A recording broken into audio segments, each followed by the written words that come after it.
Dalam sejarah kita mengenal sosok Christopher Columbus sebagai pahlawan berkat petualangan dan penemuan wilayah baru untuk imigran Eropa. Ia juga dianggap sebagai penemu benua Amerika. Bahkan, karena kisah kepahlawanannya ini, Columbus sempat mempunyai hari peringatan Columbus Day yang dirayakan setiap bulan Oktober. Namun siapa sangka, sosok yang diagung-agungkan ini sebenarnya menyimpan catatan kelam yang menjadi kontroversi hingga saat ini. Awal perjalanan sang penjelajah. Christopher Columbus lahir pada tahun 1451 di Genoa, Italia. Namanya dalam bahasa Genoa abad ke-15 adalah Cristoforo Colombo, dalam bahasa Italia adalah Cristoforo Colombo, dan dalam bahasa Spanyol adalah Cristobal Colon. Nama Christopher Columbus yang kita kenal saat ini merupakan bentuk anglisisasi dari namanya dalam bahasa Latin, yaitu Christophorus Columbus. Columbus dikenal sebagai seorang penjelajah dan navigator Italia. Ia melaut pertama kali saat ia berpartisipasi dalam beberapa pelayaran perdagangan di Laut Mediterania dan Laut Aegea. Di tahun 1476, ia menjalani pelayaran pertamanya ke Samudra Atlantik yang hampir merenggut nyawanya. Hal ini terjadi lantaran armada komersial yang ia tumpangi diserang oleh prajurit Prancis di lepas pantai Portugal.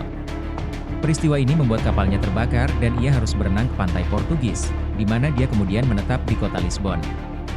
Di Lisbon, Columbus menikah dengan wanita bangsawan Portugis bernama Filipa Moniz Prestrello. Selain menjalin bahtera rumah tangga, Columbus juga belajar tentang matematika, astronomi, kartografi, dan navigasi. Di tempat ini pula lah, Columbus mulai menyusun rencana pelayaran yang telah mengubah hidupnya selamanya. Petualangan ekspedisi Columbus. Petualangan ekspedisi Columbus berkaitan erat dengan situasi politik, ekonomi, dan ilmiah pada akhir abad ke-15. Di masa itu, kontrol atas perdagangan rempah-rempah dan barang mewah dimonopoli oleh bangsa Arab, terutama setelah kejatuhan Konstantinopel ke tangan Kekaisaran Ottoman pada tahun 1453. Saat itu, nyaris mustahil mencapai Asia dari Eropa melalui jalur darat karena rute yang panjang dan sulit, serta potensi bertemu dengan pasukan musuh. Menghadapi situasi itu, selama abad ke-15 dan 16, para pemimpin beberapa negara Eropa mensponsori ekspedisi ke luar negeri dengan harapan para penjelajah akan menemukan kekayaan dan tanah luas yang belum ditemukan sebelumnya. Bangsa Portugis kemudian menjadi kelompok paling awal dalam periode Age of Discovery ini. Para penjelajah Portugis memecahkan masalah dengan berlayar ke selatan sepanjang pantai Afrika Barat dan mengitari Tanjung Harapan. Berlawanan dengan penjelajah lainnya, Columbus mempunyai ide berbeda. Ia percaya bahwa perjalanan ke Asia bisa ditempuh lebih cepat jika berlayar ke barat melintasi Atlantik daripada harus memutari benua Afrika. Columbus pun mempresentasikan gagasannya itu ke pejabat dari berbagai kerajaan Eropa seperti Portugal dan Inggris. Pada tahun 1492, ia mendapat simpati dari Raja Ferdinand dan Ratu Isabella dari Spanyol yang bersedia menjadi sponsor ekspedisinya. Dalam kontrak politik dengan penguasa Spanyol, Columbus dijanjikan akan mendapatkan 10% dari kekayaan yang ditemukan, serta gelar bangsawan dan jabatan gubernur di wilayah yang ia temukan. Menemukan benua baru. Pada 3 Agustus 1492, Columbus berlayar melintasi Samudra Atlantik dari Spanyol dengan 3 kapal, yaitu Nina, Pinta, dan Santa Maria demi menemukan rute baru ke Asia. Pada 12 Oktober, kapal-kapal Columbus mendarat di sebuah wilayah yang awalnya mereka kira sebagai benua Asia. Namun, ternyata mereka mendarat di salah satu kepulauan Bahama, yang kemungkinan besar adalah San Salvador. Columbus kemudian mengklaim pulau tersebut sebagai milik Spanyol. Columbus dan kru kapalnya kemudian melanjutkan perjalanan mengunjungi Pulau Kuba, yang mereka pikir adalah daratan Tiongkok, dan Hispaniola, yang Columbus pikir adalah Jepang.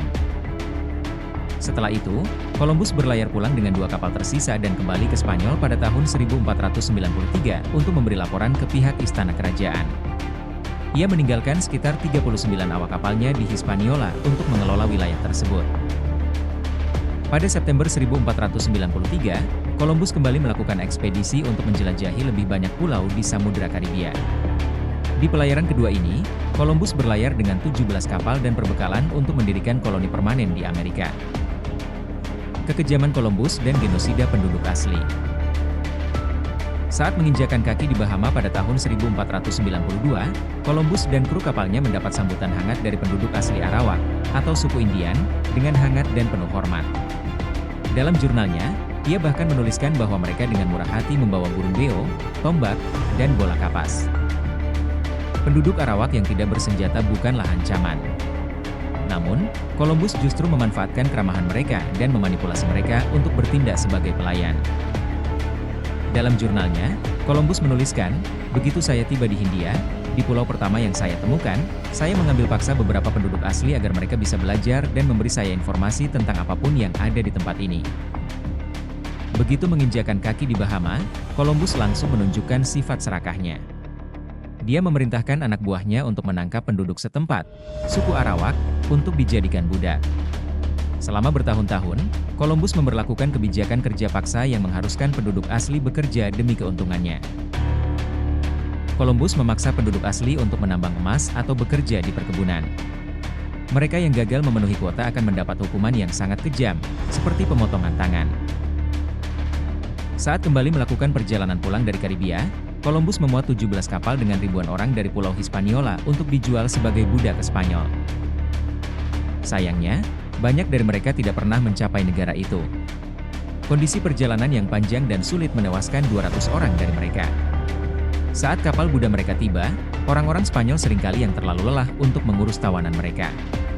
Alhasil, orang-orang Spanyol membunuh para budak dengan memenggal kepala mereka. Sebagai gubernur dan raja muda Hindia, Columbus dikenal sebagai seorang yang disiplin dan tangan besi. Dokumen yang ditemukan oleh sejarawan Spanyol pada tahun 2005 mengungkap bahwa Columbus memerintahkan tindakan yang brutal terhadap penduduk asli, termasuk pemenggalan kepala dan pemotongan tubuh yang kemudian diarak di jalanan. Setelah mengalami kekejaman dan genosida yang luar biasa, penduduk asli akhirnya bersatu untuk melawan Spanyol. Sayangnya, mereka kalah kekuatan dan persenjataan. Setiap orang yang tidak terbunuh oleh senapan dan pedang, akan berakhir digantung atau dibakar oleh Columbus. Penganiayaan ini begitu hebat sehingga banyak penduduk Arawak memilih untuk daripada harus menghadapi siksaan Columbus. Selain itu, kedatangan Columbus dan krunya juga membawa penyakit dari Eropa yang belum pernah ada di Amerika sebelumnya. Hal ini juga menyebabkan banyaknya penduduk asli yang tewas karena wabah penyakit yang mereka bawa. Dalam waktu 60 tahun setelah Columbus mendarat di Amerika, hanya beberapa ratus dari suku Indian yang tersisa di pulau mereka. Pada 1650, penduduk asli benar-benar punah dari pulau mereka. Dakwaan terhadap Columbus. Selain kekejaman terhadap penduduk Arawak, Columbus juga dikenal kejam terhadap rakyatnya sendiri di Spanyol. Ia juga disebut sebagai sosok yang haus akan kekuasaan. Bahkan saat ditunjuk sebagai gubernur di Hispaniola, yang sekarang adalah Haiti dan Republik Dominika, dia menjalankan pemerintahan dengan tangan besi, dan menyebabkan penderitaan luar biasa bagi penduduk setempat. Pada tahun 1498, sejumlah penduduk membawanya ke pengadilan Spanyol dengan tuduhan Columbus salah urus wilayah kekuasaan.